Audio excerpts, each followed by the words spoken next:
pretty sure my fondness of classical music stemmed from experiences I had as a kid, probably with my grandma.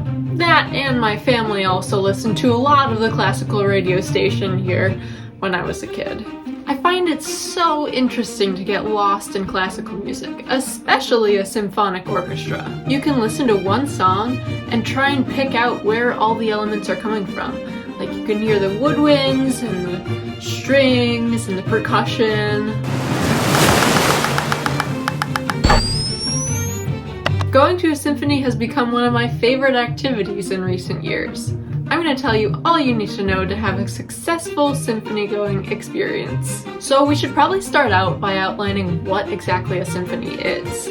There are a few definitions. We have the textbook definition, an elaborate musical composition for full orchestra, typically involving 4 movements, at least one of which is traditionally in sonata form. There's a historical form, which is an orchestra interlude in a large-scale vocal work, but there is also a more modern form, which I most commonly use, where the word symphony is used as a noun to represent the entire group of performers. For example, I'm going to see the Boston Symphony Orchestra.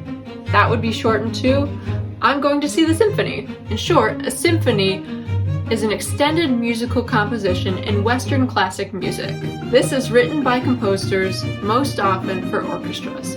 Then there's where to sit.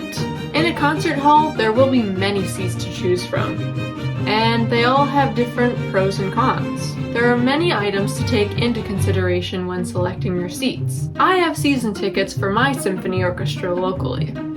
I've chosen for my seats to be on stage left about 10 rows back on an aisle. I find the bass and cello section more interesting than the violin section, so I've chosen stage left for that. I like to be close to the performers so I can see their facial expressions and all of their movements, why I chose 10 rows back, because front row is a little bit too close to be able to see up on the stage. I could have selected seats in the center and I would have had a great view and a good sound quality. However, it was much more economical to choose stage left or stage right. And I'm not a very patient person, so waiting for people to get in and out of the aisles, not my deal. I chose to be right in an aisle so I can control when I get out and when I go into my seat. Sound, price, and viewing preferences will be your main 3 considerations when selecting your seats. The concert hall I attend is pretty typical. It's got a center section, stage left, stage right, and then it has balconies up above. But there are some concert halls that have seats all the way around the stage, and that offers a lot of different listening opportunities, I suppose. Now, something that needs to be addressed is when to clap. It can be a little confusing during these very formal concerts when you're supposed to clap. Don't be like DW.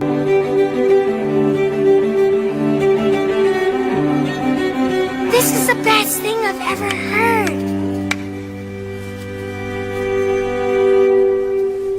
All right! Wow! Yeah!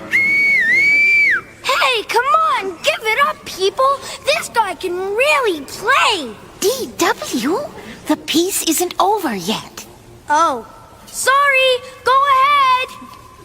Well, it's too late. Yo mama says he's coming. Yo ma, dear. See? She doesn't even know his name. You don't know anything about music. You're faking it. I know about real music, Arthur Reed. Classical is better than any other kind.